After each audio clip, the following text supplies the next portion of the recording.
우리 오늘 은혜 받을 말씀은 우리 마태복음 말씀입니다. 우리 마태복음 14장 우리 22절에서 27절까지 같이 함께 교독하겠습니다. 마태복음 14장 우리 22절에서 27절까지 24페이지에 있습니다. 제가 먼저 봉독합니다. 예수께서 즉시 제자들을 재촉하사 자기가 무리를 보내는 동안에 배를 타고 앞서 건너편으로 가게 하시고 무리를 보내신 후에 기도하러 따로 산에 올라가시니라. 저물매 거기 혼자 계시더니 배가 이미 육지에서 수울이나 떠나서 바람이 거스름으로 물결로 말미암아 고난을 당하더라. 밤 사경에 예수께서 바다 위로 걸어서 제자들에게 오시니 제자들이 그가 바다 위로 걸어오심을 보고 놀라 유령이라 하며 무서워하여 소리 지르거늘 함께 예수께서 즉시 이르시되 안심하라 나니 두려워하지 말라. 아멘. 오늘의 짧은 본문 안에 인생이 들어있어요. 그래서 오늘 이 본문을 가지고 제목이 아주 마음에 듭니다. 한번 읽어봅시다. 한 번 더 시작. 아멘. 2024년 이제 상반기를 마치고 시작되는 이 하반기, 여러분들이 어떠한 현실과 어떠한 상황 속에 있는지 저는 잘 모릅니다. 물론 아는 분들도 있죠. 그러나 앞으로 어떤 현실과 어떤 상황이 펼쳐지든 또 지금 여러분들이 어떤 컨디션에 있든 그것과 상관없이 정면 돌파하는 신앙으로 일어나길 주님의 이름으로 축원드립니다. 여러분, 오늘 이 새벽에 우리가 모였잖아요. 그렇게 찬양하잖아요. 그리고 말씀을 듣잖아요. 여러분, 이 모든 것들이 우리가 영적인 존재이기 때문에 이 시간 이 자리에서 이렇게 예배를 드리고 말씀을 듣는 겁니다. 여러분, 하나님이 흙으로 사람을 만드시고 그 코에 생기를 불어넣어서 우리가 뭐가 됐어요? 생명이 됐단 말이에요. 다시 말하면 우리는 영혼이 있기 때문에 기동하고 움직이는데, 만약에 그 영혼이 소멸되거나 영혼이 병들거나 영혼이 죽으면 우리는 냄새나는 인생이 될 수밖에 없단 말입니다. 이 새벽에 모여서 예배하고 주일날 예배하고 수요일날 예배하고 우리가 찬양하고 특송하고 섬기고 헌신하고 헌금하는 모든 것들이, 여러분, 그것이 영적인 영역에서 우리의 영혼을 소생시키시고 하나님께서 살아계시기 때문에 가치 있고 의미 있는 일이라는 것을 우리가 분명히 알아야 돼요. 그리고 인생 한복판에서 그 인생을 살아감에 있어서 우리가 영적인 존재이기 때문에 그 영적인 힘을 가지고 이 인생과 직면하며 영적인 능력으로 그 인생을 돌파해야지 우리의 삶에 축복과 능력이 나타나는 것이지, 우리의 생각이나 육적인 육신을 쫓아 인생을 살아간다면 넘어질 수밖에 없다라는 거예요. 여러분, 누구나 인생을 살다 보면 뜻하지 않는 바람과 파도와 마주칠 때가 있어요. 내가 아무리 잘해도 내가 퍼펙트한 T야, 퍼펙트한 J야, 그래서 모든 것을 완벽하게 설계했을지라도 여러분, 우리는요, 우리의 인생 가운데 몰아치는 풍랑을 막을 수도 피할 수도 없다라는 거죠. 여러분, 나라적으로 IMF가 그렇습니다. 뭐 막고 싶어서 맞습니까? 그리고 지금 개인적으로 금리는 오르고 소비는 위축되고 우리 교회 자영업자들 많은데 너무 힘들어요. 또 청년들 역시 고통을 겪고 있습니다. 이 경기 부진이 언제까지 갈 줄 몰라요. 소득은 감소하고 물가는 오르고, 그러니 실질 소득은 감소한 게 되는데 나가야 될 것은 계속 변하지 않고 그대로 있는 거죠. 몸이 아파서 병원에 갔더니 그냥 배가 아파서 뭐 별일 아닌가 싶어 병원 갔더니 뜻하지 않는 청천벽력과 같은 소리를 듣기도 합니다. 잘 살아왔고 신앙생활도 잘했고 예수님을 믿고 있고 뭔가 내 인생에 죄 지은 것도 없는 것 같은데 바람과 풍랑이 어느 날 갑자기 내 삶에 몰아치게 된다라는 거예요. 피한다고 피해지지도 않고 예측할 수도 없고 또 어디서 어떻게 어떤 일들이 일어날 줄 모르는 이런 상황 속에서 우리는 늘 어려움을 겪곤 합니다. 그러나 여러분, 신앙이 있다면 우리는 이 모든 비바람을 이겨내야 하는데 이상하게 우리의 실존은 오늘 본문에 나오는 제자들처럼 예수님을 믿고 복음을 가지고 교회를 다니지만 무기력하기에 이를 데 없는 모습을 우리 스스로가 직면하고 또 이렇게 드러난다라는 거죠. 우리는 경제적인 위기가 오면 그 경제적인 위기를 어느 순간 밖에서 해결하려고 합니다. 육체의 질병이 오면 간절하게 주님 전에 나와서 기도하는 게 먼저가 됐었는데, 예전에는 빨리 좋은 병원, 빨리 큰 병원 가서 빨리 고쳐야 된다라고 말을 합니다. 뭐 좋은 조언일 수 있죠. 자녀들과의 문제가 생기거나 성도들 간의 갈등이 생겨 사업에 어려움이 오면 제일 먼저 하는 게 그 모든 문제를 세상에서 사람들을 통해서 답을 찾으려고 한다는 거죠. 그래서 저는 오늘 여러분들에게 도전하기를 원하는데, 이제 우리가 정말 승리하는 삶, 그리고 하반기와 함께 여러분들의 인생이 다시 한번 라이즈업, 일어나기 위해서는 우리가 정면 승부라는, 정면 돌파라는 이 키워드를 기억하고 맞서 싸워야 될 줄로 믿습니다. 여러분, 우리는 신앙인들이에요. 그렇죠? 없는 것을 있는 것처럼 부르시는 하나님을 아버지로 믿고 있단 말입니다.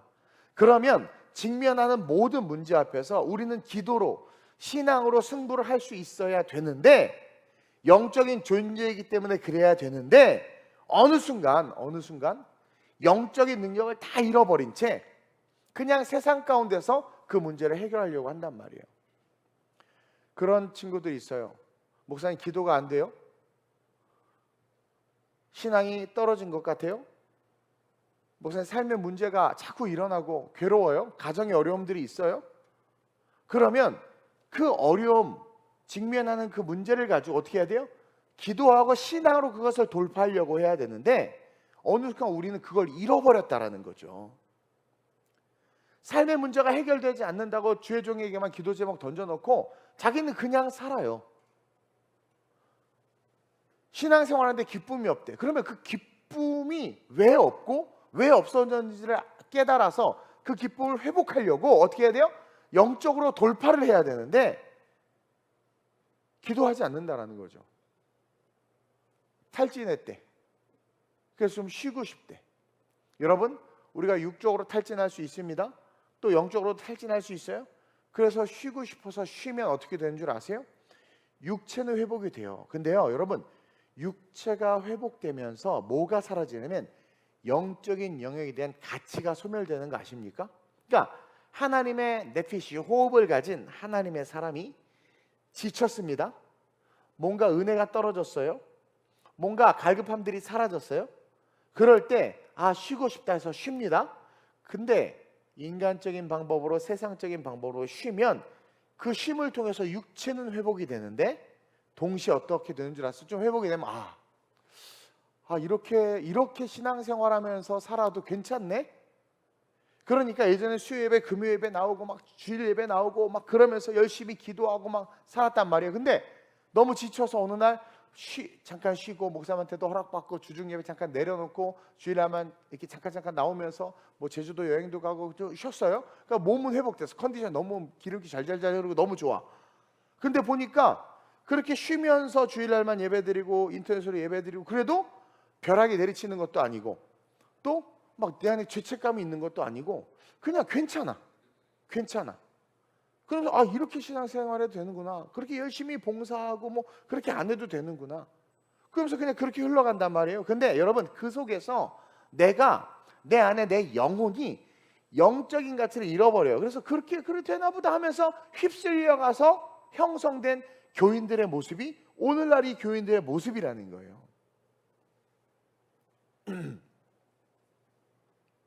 내 영혼이 점점 쇠퇴하고 내 영혼이 죽어서 영적으로는 썩은 냄새가 나는 삶을 살고 있다는 걸 모르는 거예요. 보세요. 내가 그렇게 열심히 봉사하던 자리를 내려놓고 자유롭게 편안하게 신앙생활하면 육체는 편하지만 영적인 면에서 보면 뭐예요?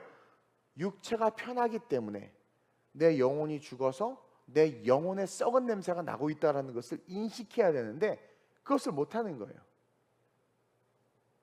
그러면서 점점 우리는 이상한 신앙의 모습으로 변질되고 결국은 하나님께서 기뻐하시고 온전케 여기신 뜻 가운데 서 있는 것이 아니라 내가 복음의 신앙의 모습으로 서 있게 된다는 거예요. 오늘 본문은 예수님께서 지금 재촉하셔서 배를 타고 제자들을 보내는 거예요. 22절에 예수께서 즉시 제자들을 재촉하사 자기가 무리를 보내는 동안에 빨리 건너편으로 가라. 우리가 살아야 될 삶의 목적을 주시고 재촉하고 있다는 거예요. 빨리빨리 가라는 거예요. 그렇죠?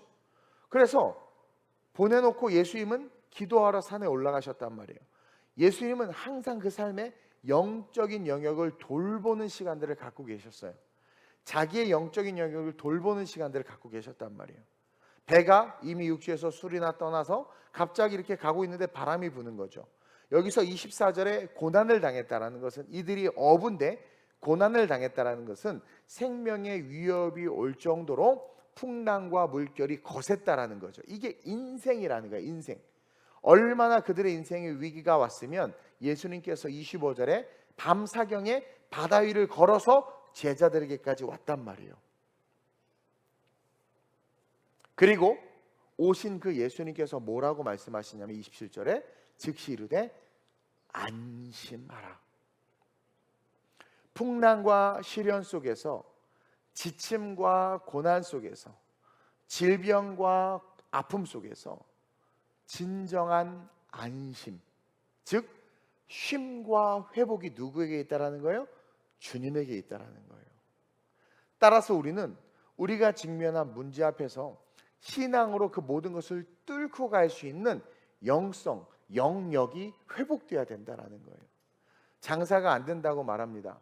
여러분, 장사가 안 되면 어떻게 해야 돼요? 기도로 그것을 돌파해야 돼요.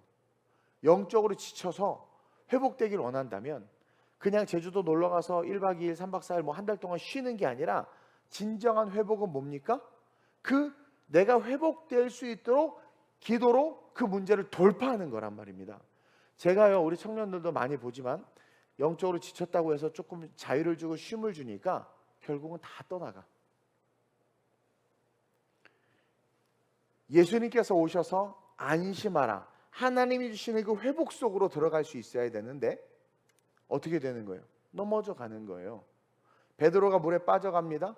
예수님을 봤을 때는 물 위를 걸었지만 세상을 보는 순간 물에 빠져가는 거예요. 뭔가 섰다 했어요. 일어섰어요. 신앙이 있어요. 근데 세상을 바라보는 거죠. 이 풍랑을 바라본다는 것은요, 두렵고 무서워서 바라보는 것도 있지만, 우와, 내가 물 위를 걸어 그냥 눈을 돌려서 세상을 바라보는 거예요. 그 순간 빠져들어가잖아요. 봉사가 힘들다고 그래요? 그럼 그 봉사 힘든 것을 이겨낼 수 있도록 기도로 돌파하고 신앙으로 돌파하고 예배로 돌파해야 되는데 우리는 힘들면 다 내려놓으려고 해. 여러분 경험 있을지 모르겠습니다. 내려놔 보세요. 육체는 회복되는데 내 안에 영적 도전과 더 열심히 봉사해야지 하는 마음 없어집니다. 그리고요, 그게 생겼다고 쳐요. 그래서 봉사하려고 보면 그 자리에 다른 사람이 서 있어요.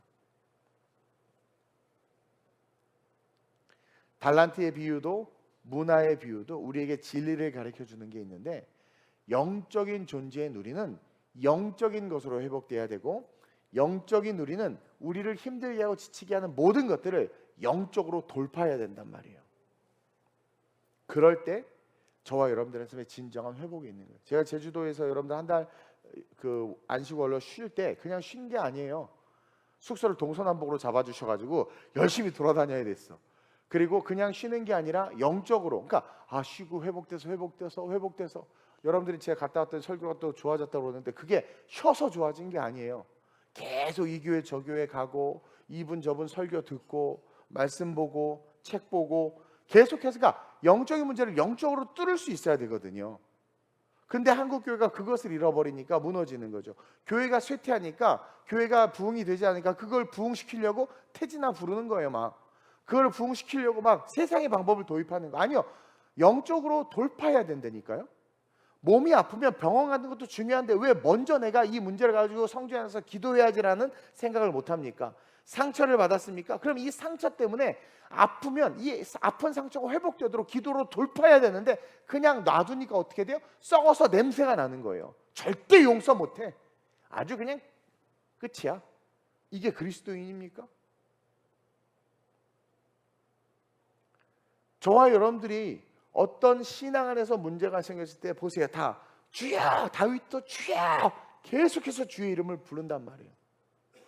여기에 해결이 있단 말이죠. 진정한 회복과 치유는 예수의 이름을 부르는 데서 일어나는 거예요. 그리고 그 주님께서 우리가 그 주님을 부르고 간절하게 기도로 돌파하려고 할 때 주님이 와서 안심하라, 안심하라, 나니 두려워하지 말라. 너가 부르짖은 예수, 네가 기도하는 내가 너에게 왔다라는 거죠. 우리의 내피시 하나님의 호흡이 작동하고 있는 거예요. 호흡이 작동하고 있는 거예요. 사도행전 20장 22절에서 24절에 이런 말씀이 있습니다. 시작. 보라, 이제 나는 성령에 매여 예루살렘으로 가는데 거기서 무슨 일을 당할는지 알지 못하노라. 바울은요, 사실 지칠 대로 지쳐 있었습니다. 영혼육이. 근데도 불구하고 여러분 바울의 제가 9월부터 바울의 1차, 2차, 3차 전도 여행을 그 시간 순으로 쭉 이야기하면서 설교할 거예요. 그러면서 그 스토리들, 성지순례 갔다 왔던 것들을 자료를 가지고 여러분과 함께 그 현장으로 갈 텐데, 제가 지금 묵상하면서 느끼는 게 뭐냐면 여러분 엄청 지치고 힘들어요. 여러분 쉬지를 못했어요, 바울은. 근데 그렇게 지치고 또 아테네 사역 갔다가 완전히 실패를 맛보고, 그 자존심 높은 사람 실패를 맛보고 낙담하고 어려움이 와가지고 텐트를 기어서 장사를 해야 되는 상황 속에서도 선교를 포기하거나 사역을 내려놓는 것이 아니라 그가 계속해서 주의 길을 걸어갈 수 있었던 것은 첫째로는 그가 성령에 매여 있었기 때문이고, 그가 지치고 낙심할 때 그는 그것을 세상의 방법, 인간의 위로, 육체의 쉼으로 회복한 것이 아니라 어떻게 됐어요? 성령으로 뚫고 간 거예요. 성령으로 뚫고 간 거예요. 그러면서 내가 지금 예루살렘으로 가는, 거기서 무슨 일을 당할지 알지 몰라. 그러나 오직 성령이 각성해서 내게 증언하여 결박과 환난이 나를 기다린다 하시나. 그러니까 하나님께서 그 미래의 삶을 알려줘요. 저도 이번에 9월에 비전을 선포하면서 제가 얼마나 힘들어질지를 알아요. 그리고 또 오늘도 기도하는데 하나님께서 어떤 마음을 하나 줘서 네가 감당해라 그래가지고 피곤해 죽겠는데, 힘들어 죽겠는데, 근데 그 사역을 딱 감당하려고 하니까 또 힘이 나는 거예요. 여러분 그거 알죠? 막 지쳤을 때 철야에 와서 막 기도해. 여러분 뜨겁게 기도하면 어떻게 돼요? 여러분 경험하잖아. 회복되지 않아요? 힘이 확 올라온단 말이에요. 그것은 무슨 홍삼을 먹고 비타민 주사를 맞고 TV를 보면서 넷플릭스 보면 늘어져 있어서 회복되는 것과 달라요. 그렇게 회복되는 것은 썩어질 회복이란 말입니다. 다시 주를 위해서 일어나지 못하는 회복이에요. 그런 회복이 지속되면 결국 어떻게 되는 줄 아세요? 그냥 껍데기 신앙으로 전락한단 말이에요. 근데 갑자기 찬양하는 거 막 뜨겁게 찬양을 해. 그리고 막 저도 지쳐 있었는데 어제 주일날 그 말씀을 읽는데 십자가 또 새롭게 확 와닿는 거예요. 어떤 분이 자꾸 나한테 남성 그 호르몬 주사를 맞으러 가자고 그래가지고 지금 막 근육도 좋아진다고 그래가지고 막 그런가 하고 솔깃해가지고 막 눈물이 안 나는데 그걸 맞으고, 그래서 그래야 되나. 근데 읽는데 그 십자가 또 확 와닿으니까 또 지친 마음이 또 불 확 올라오는 거예요.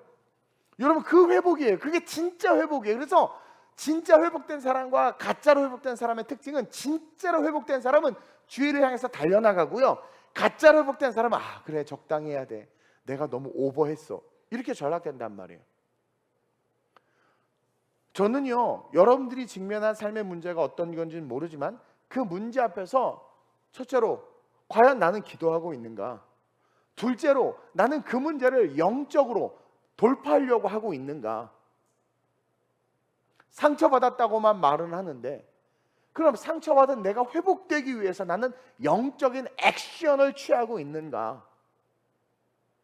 바울 보세요. 내가 달려갈 길과, 얼마나 달려와서, 근데 또 얘기해, 달려갈 길과 주 예수께 받은 사명 곧 하나님의 은혜의 복음을 증언하는 일을 마치려면, 바울이 그 놀라운 1차, 2차, 3차, 4차 여정 속에서도 지치지 않고 40에서 하나 감한 매를 맞고 감옥에 가고 조롱과 멸시를 당했음에도 불구하고 지치지 않고 그 복음의 길을 걸어갈 수 있었던 건 그가 그 복음 증언하는 일을 멈추지 않았다라는 거죠. 그러면서 뭐예요? 나의 생명조차 조금 더 귀한 것으로 여기지 아니하노라. 이 안에서 우리가 뭘 보냐면 영적인 파워, 영적인 힘을 볼 수 있는 거예요. 여러분 기독교, 우리 그리스도인들의 회복은 영적인 일을 할 때 나타나는 겁니다. 영적인 일을 할 때 세워지는 거예요. 세워지는 거예요. 어제도 우리 선교팀 또 밥 해주는 집사님이 막 또 제 방에 밥을 갖고 와서. 근데 얼굴에 기쁨이 있는 거야. 여러분, 영적인 일을 할 때 진짜 살아나는 겁니다. 근데 우리는 어때요? 힘들면 다 내려놓으려고 하잖아. 내 방에 와서 말했던 분들 다 회개해야 돼. 목사님, 저 좀 내려놓을게요. 찬양인도도 내려놓고요. 저 구역장도 좀 내려놓고 싶고요. 저 뭐 왜? 그랬더니 상처를 너무 많이 받았어요. 너무 힘들어서요. 너무 지쳐서요. 너무 저 지금 힘이 하나도 없어요. 그러면 제일 먼저 하는 게 내려놓는 거야. 다 내려놔. 근데 그러다가 천국도 내려놓을 수 있다는 걸 몰라. 아니, 성전에서 막 부르짖고 막 외치고 자기가 살려고 노력해야 되는데, 제가 두 분과 상담을 했는데 한 분은 제 권면을 받아들여서 금식도 하고 기도하고 마음을 돌이켰어요. 그러니까 살아나. 한 분은 제가 권면을 했는데 결국은 조용히 사라지셨어. 뭡니까? 살 수 있는데 선택을 내가 무엇을 하느냐. 내 육적인 선택을 하면 그냥 죽는 거예요. 영적인 선택을 하면 살아나는 건데. 저는요, 이 특세 동안 이제 살아갈 삶에 대한 도전을 주제로 이야기를 할 건데요, 오늘은 그 서론입니다. 저와 여러분들, 과연 내가 직면한 문제 속에서 그 문제를 해결하기 위해서 나는 과연 영적으로 무엇을 하고 있는가 스스로 좀 점검했으면 좋겠어요. 교회가 멀다는 핑계, 사역이 많다는 핑계, 구역 식구가 마음에 들지 않는다는 핑계, 몸이 아프다는 핑계, 여러 핑계가 있어요. 근데 그 핑계를 여러분들이 이겨내고 극복하기 위해서 도대체 영적으로 나는 무엇을 하고 있는가? 안심하라 라는 주님의 음성을 들을 수 있는 그 은혜 속에 있는가? 아니면 허우적대며 물에 빠져가는, 지금 예수님이 바로 앞에 서 있거든요. 그리고 손을 잡아줬는데 물에 빠져가. 왜? 보세요. 잡고 파도를 봤으면 빠져도 예수님이 잡고 있으니까 건져낸단 말이에요. 근데 어떻게? 예수님의 손을 놓은 거예요. 내게로 오라. 와, 주님! 시선도 놓치고 손도 놓친 거죠.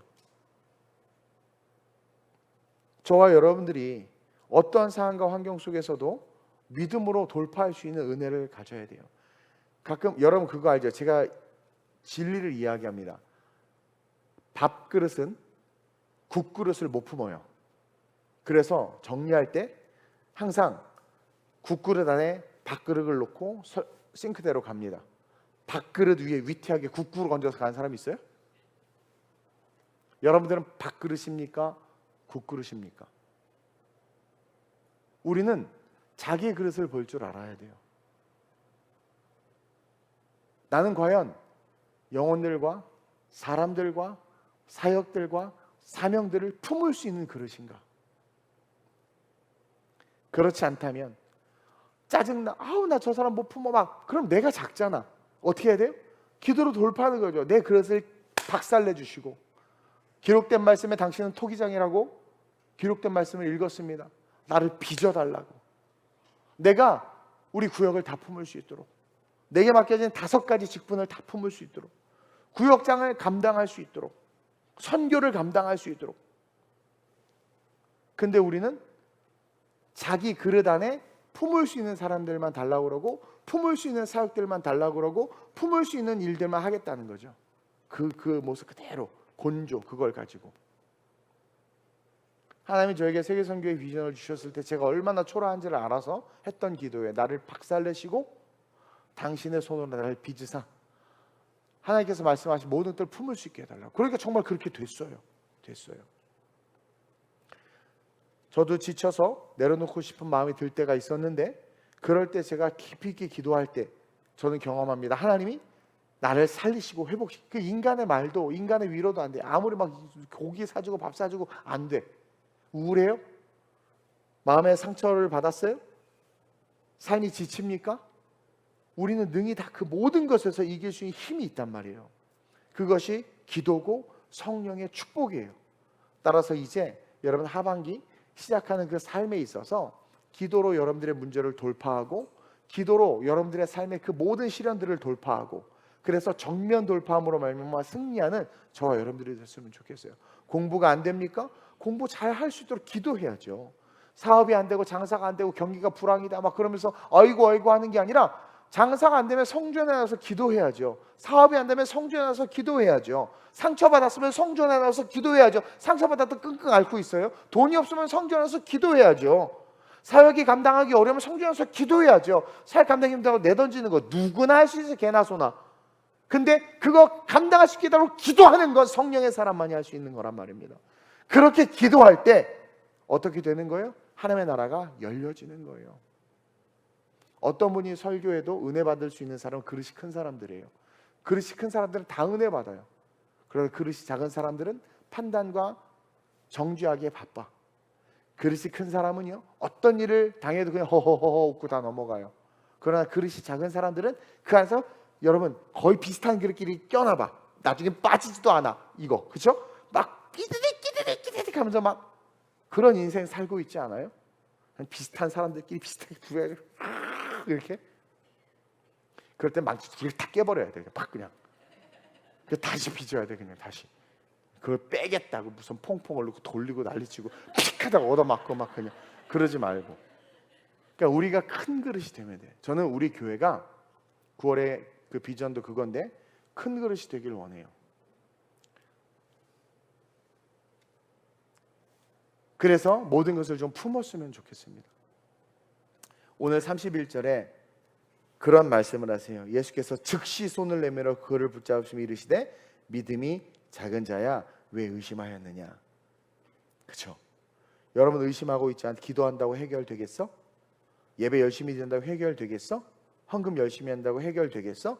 그 의심은 결국 그 의심대로 의심의 열매를 맺어요. 해결 안 돼요. 그래서 해결 안 되는 거예요. 그래서 응답 안 되는 거예요. 기도는 응답될 걸 믿고 하는 거예요. 예배는 하나님께 날 복 주실 걸 믿고 드리는 거예요. 그 믿음대로 되는 거예요. 믿음대로. 근데 32절 보세요. 배에 함께 오름에 바람이 그치는지라 배에 있는 사람들이 예수께 절하며 이르되 진실로 하나님의 아들이로소이다. 예수가 정말 하나님의 아들로 믿는다면 여러분 그분을 의지하시길 바랍니다. 아플 때 병원부터 달려가지 마시고 주님 앞에 그 자리에서 무릎 꿇고 주님 이 질병의 문제 의사 선생님이 무슨 통보를 나에게 해도 이겨낼 수 있게 해달라고. 내 삶에 어떤 시련과 역경과도 뚫고 갈 수 있게 해달라고. 내 힘으로 해결할 수 없는 비바람이 몰아치더라도 뚫고 갈 수 있게 해달라고. 내게 능력 주신 자 안에서 내가 모든 것을 할 수 있음을 믿습니다. 그렇게 고백하면서 기도로 돌파하는, 정면 돌파하는, 신앙으로 돌파하는, 여러분 신앙으로 돌파하시고 기도로 돌파하는 그런 저와 여러분 되시길 주님의 이름으로 축원드립니다. 좋으신 아버지 하나님 감사합니다. 오늘 첫날 정면 돌파라는 제목으로 말씀을 나누었습니다. 우리는 삶의 수많은 문제에 직면하지만 그 문제에 있어서 정면 돌파하려고 하지 않습니다. 기도로 돌파하고 신앙으로 돌파하려고 하지 않습니다. 영적인 일이기에 영적으로 돌파해야 되는데 하나님 우리는 너무나도 연약한 모습으로 우리의 감정으로 세상의 모습으로 하나님 세상의 방법으로 그런 것들을 의지하며 걸어갑니다. 이제 그런 모든 연약함들을 내려놓고 하나님 영적인 방법으로 돌파하기를 원합니다. 하나님 부족한 종에게도 이렇게 목회해야 된다 저렇게 목회해야 된다 수많은 말들이 있지만 하나님 하나님의 음성만 듣고 걸어가는 것처럼 우리 성도들 사람과 세상이 아니라 성령의 음성을 듣고 하나님 믿음으로 돌파하여 큰 그릇들 될 수 있도록 인도해 주옵소서. 어떤 풍랑도 품을 수 있는 바다와 같은 믿음을 갖게 하시고 어떤 사람도 품을 수 있는 큰 그릇 되게 하셔서 주님께서 7번씩 70번이라도 용서하라고 말씀하셨습니다. 그 넉넉한 용서의 마음 어떠한 직분과 사명과 고난이 있다 한다 하더라도 바울처럼 기꺼이 기쁨으로 품는 그릇 하나님 어떤 도전을 주시든 기꺼이 감당할 수 있는 그릇 그 큰 그릇으로 빚어질 수 있는 우리 모두가 되게 해 주옵소서. 감사함을 드리며 좋으신 예수님의 이름으로 축복하며 기도드립니다. 아멘. 오늘 이 시간 이 말씀을 기억하고 간절하게 기도하시고 마지막에 각자 주기도문 하시고 각자의 삶의 자리로 돌아가시기를 축원드립니다. 이 시간 주님을 3번 부르고 합심으로 전심 우리의 삶의 문제를 놓고 그것을 내가 정면 돌파할 수 있게 해달라고 여러분들의 그릇을 유지하려고 하지 말고 박살내달라고 큰 그릇으로 빚어달라고 다 품을 수 있게 해달라고 문제가 올 때마다 기도하며 성전에 달려나와 기도할 수 있게 해달라고 우리 주님을 3번 부르고 합심으로 전심으로 기도합니다. 주여 주여 주여